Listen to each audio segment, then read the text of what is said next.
Hello YouTube, I'm back with the next BattleBots review, and today I'm reviewing episode 4, which involves Backlash versus Crusher, Blade Runner versus Bad Attitude, and Grendel versus Dissector.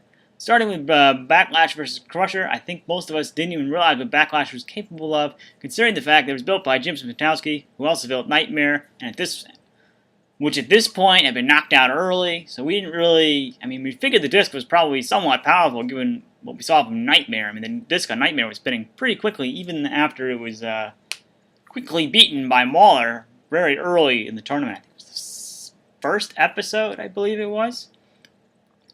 So I think a lot of us probably were not sure how Backlash was going to do in this. Backlash was definitely smaller, it was in the lightweight division, and it proved to be pretty powerful in terms of what it was capable of. It ripped into Crusher, although I think Crusher was probably not driven very well. I think it was driven by Gus Steyer, who actually built Crusher. I think his grandfather, Tom Petrocelli, was also in this as well, with Bad Attitude, as we'll see later on. It's now the late Thomas Petrocelli, because he passed away in 2010. I think it was due to a heart attack or something, but Crusher didn't do all that well. It spent at least a good chunk of the match on its back. It got tossed by the kill saws. It got ripped into by Backlash. After it was flipped over, it didn't really have much of a chance. Its wedge was upside down. All the controls were flipped. It really was very vulnerable. It actually left Backlash a lot more surface to actually tear into. It was a wedge. It actually had a shot at getting under Backlash and flipping it over. Not a chance after it got flipped. And then eventually got stuck up against the wall. It did not get freed, although Backlash did kind of have to pay for it a little bit, because when he ended up I think it was hit the spike strip and broke his weapon shafts. He couldn't really do a whole lot after that. But by then, Bad Attitude or Crusher could not move. Crusher did manage to get a toy out of all of this, so it was not only after season 2 when it actually had some success. Actually, arguably, I don't think it had. Yeah, it really didn't have much success. It had its probably most notable success in season 2 was defeating Dr. Inferno Jr. by flipping it. The only time it was ever flipped, Dr. Inferno Jr. was ever flipped in competition.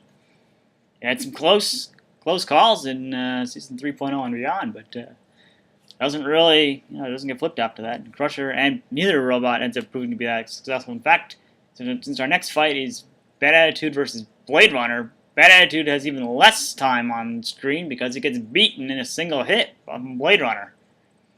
As it turns out, Bad Attitude, it looked like a formidable robot. It had a nice low wedge, nice little sort of serrated edges on the front. Although Blade Runner is a hard bot to deal with. It's an invertible thwack bot, just spins in place and hopes the opponent comes close enough to get hit. And Bad Attitude did and paid the price pretty badly. Because that one hit pinned the armor to one of the wheels and lifted the back wheel off the ground. It really could only drive in circles, and it was counted out. That was kind of it. One simple hit. That was pretty much all Blade Runner needed to move on. Bad Attitude gets much better on in the tournament and actually gets a toy. It actually gets a physical, one of the last Battle Bashers ever released. In fact, it comes out in 3rd edition, replacing Ronin in that lineup. Probably because Ronin, I think, had retired at this point, and it was beaten very easily. Bad Attitude actually had some good success in that run in season 3.0 as well. You should know, because I actually reviewed the toy myself. But I believe it also gets one of the 50 mini-bots released. But this is after its dismal performance here against Blade Runner. Blade Runner had a pretty easy win. Bad Attitude's armor was pretty flimsy back then. I don't know what it was made of. It was obviously aluminum, I'm sure, but not strong enough to withstand Blade Runner. The two never met again after that. But Bad Attitude proves at least to be a little bit better later on. Now the next fight, you'd never have expected this to go the way it did. You look at Grendel and you think, okay, that weapon is really slow. The only thing it has for it is maybe some speed and maneuverability. That's about it. The weapon was really slow. I think it was a garage door spring-loaded weapon. It's an axe, pretty much. So it would gear up, and you saw when it took place, after Dissector basically fried the, let's see, I forget what Donald Hudson said on Facebook. I actually asked him about this. Figure out what happened.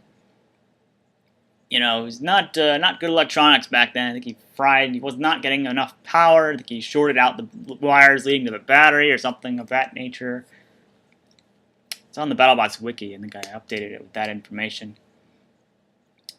But yeah, Dissector could not move. It went into the spike strip, and that was the end of the fight. Could not move, except for a couple movements of that one arm. But that's what you got to see. It took, I think Grendel took about 10-15 seconds to actually gear up the weapon, get it completely pulled back, and actually punctured Dissector. So it actually had some potential, some amount of power, but you never would have expected that Dissector would do way better in the next tournament. You figured it's a pretty crappy looking robot if you managed to lose to a robot that was being dominated by it in the competition. In fact, Grendel couldn't really do much of anything until that moment. Didn't do anything after the second hit, but Dissector was finished by that point. It had no chance of winning. You'd never have expected. I mean, it had two weapons that were probably way better than what Grendel had to offer. They may not have been as great as they would prove to be later. The Jaws especially would prove to be much better in the second season. But it didn't get to use either one of them, really. It got completely dominated. The fight, I don't think even lasted that long. It was not the full 3 minutes. It was probably a minute and a half or so. Maybe not even. Maybe even 45 seconds. But it was a total shock. I mean, you never would have expected the Dissector would become much more successful after this bout. And you're probably rooting for Dissector at that point. I personally did not. I don't think I was even into the show. I didn't know it existed at the time this fight aired. In fact, I think probably one of the first times I saw the show on TV was later on when Hazard takes on Turtle Roadkill. I distinctly remember that fight being on TV. And actually watching it, I think, on a Saturday. It's probably one of the later episodes. I didn't know. It was 10:30. I don't think I was even up at that time. So, I mean, I didn't know it existed. It was not. And then once I found out, I started staying up a little bit. Every episode thereafter until they changed the schedule again for season 5, which kind of wrecked. I think contributed to why it got taken off the air.